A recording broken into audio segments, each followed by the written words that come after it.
নমস্কার বন্ধুরা, নতুন একটা রেসিপি নিয়ে আপনাদের সামনে হাজির হয়েছি। আমার চ্যানেলে নতুন হয়ে থাকলে চ্যানেলটিকে সাবস্ক্রাইব করে আমার পাশে থাকবেন। রেসিপিটা কেমন হয় শেষ পর্যন্ত স্কিপ না করে দেখতে থাকুন। কেমন হয়েছে অবশ্যই কমেন্ট করে জানাবেন।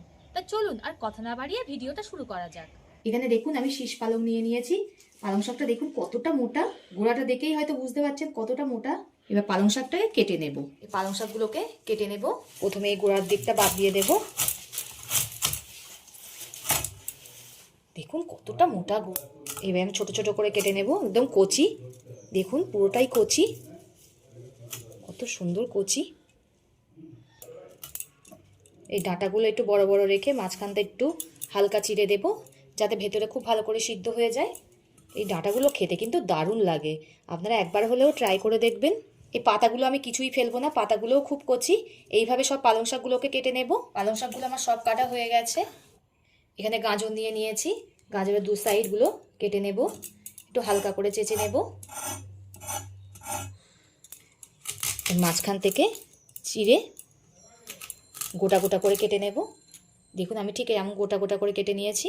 আমি দুখানা গাজর নিয়েছি, গাজরগুলোকে এইভাবেই কেটে নেব। দুখানা গাজরকে আমি গোটা গোটা করে কেটে নিয়েছি। একই রকমভাবে আলুটাকেও কেটে নেব গাজরের মতো করে। আলুটাকেও দেখুন গাজরের মতো গোটা গোটা করে কেটে নিচ্ছি। বেশি আলু দেব না, দুখানা আলু দেব। আমি সব কিছুই আমার পরিমাণ মতো দিয়ে নিচ্ছি, আপনারা আপনাদের পরিমাণ মতো দিয়ে নেবেন। একই রকমভাবে ছোট সাইজের একটা বেগুন কেটে নিচ্ছি। দেখুন পেঁপেটাকেও কেটে নিচ্ছি একই রকমভাবে। এই মাঝখানের এই দিকটা বাদ দেবার, পেঁপের খোলা কিন্তু একটু বেশি করে ছাড়াবেন, না এত তিতো লাগবে। দেখুন পেঁপেটাকেও গোটা গোটা করে কেটে নিয়েছি। আমার সব সবজিগুলো কাটা হয়ে গেছে, এবার ধুয়ে নেব। শাক সবজিগুলো কেটে আমি খুব পরিষ্কার করে ধুয়ে নিয়েছি। যেহেতু আমি উনুনে করব, উনুনের জালটা আমার ধোয়ানো হয়ে গেছে। কড়াটা গরম হতে বসিয়ে দিয়েছি। কড়াটা গরম হয়ে গেছে, এতে দিয়ে দেবো সর্ষের তেল।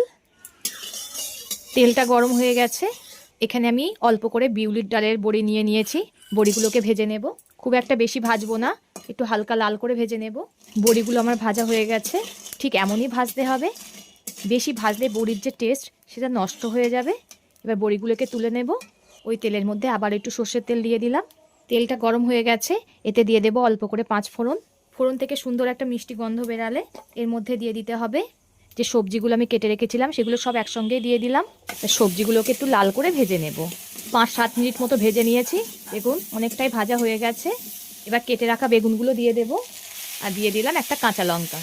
ঝালটা আপনারা স্বাদ মতো দিয়ে দেবেন। এবার এতে দিয়ে দেবো স্বাদ মতো লবণ। লবণটা দিলে সবজিগুলো আরও খুব ভালো করে ভাজা হয়ে যাবে। সবজিগুলো আমার খুব ভালো করে ভাজা হয়ে গেছে, দেখেই বুঝতে পারছেন। এবার এতে কেটে ধুয়ে রাখা পালং শাকটা দিয়ে দেব। সবজির সঙ্গে পালং শাকটাকেও খুব ভালোভাবে কষিয়ে নেব। একটু রেখে দিলেই পালং শাক থেকে জল ছাড়বে। দেখুন পালং শাকটা কতটাই কষে এসছে আর জল ছাড়া আরম্ভ করে দিয়েছে। আর একটু কষিয়ে নেব। 10 মিনিট মতো সব কিছু খুব ভালো করে কষিয়ে নিয়েছি। ডাঁটাগুলোও খুব সুন্দর গলে গেছে। এবার এর মধ্যে ভেজে রাখা বড়িগুলো দিয়ে দেব পরিমাণ মতো হলুদ গুঁড়ো, আর দিয়ে দেবো ওই চা চামচের মাপ করে 1/2 চামচ ধনিয়া গুঁড়ো। সব কিছুকে আবারও একটু কষিয়ে নেব। আমার সব কিছুকে খুব ভালো করে কষানো হয়ে গেছে। পরিমাণ মতো জল দিয়ে দিয়েছি। এবার ঝোলটাকে ফুটতে দেব। আমার ঝোলটা দেখুন পুরোটা শুকিয়ে গেছে। এবার আমি এতে 1 চামচ আখের গুড় দিয়ে দিলাম। আপনারা চাইলে চিনিও ব্যবহার করতে পারবেন। মিষ্টিটা আমি একটু বেশি দিলাম যেহেতু নিরামিষ তরকারি। আর 1 মিনিট মতো একটু ফুটিয়ে নেব। নিরামিষ তরকারি একটু মিষ্টি মিষ্টি হলেই খেতে ভালো লাগে, তাই আমি একটু মিষ্টিটা বেশি করেই দিলাম। আপনারা আপনাদের পরিমাণ মতো দিয়ে দেবেন।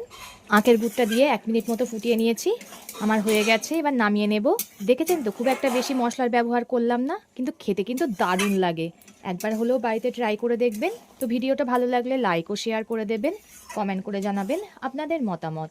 পরবর্তী ভিডিওতে আপনাদের সঙ্গে আবার দেখা হচ্ছে।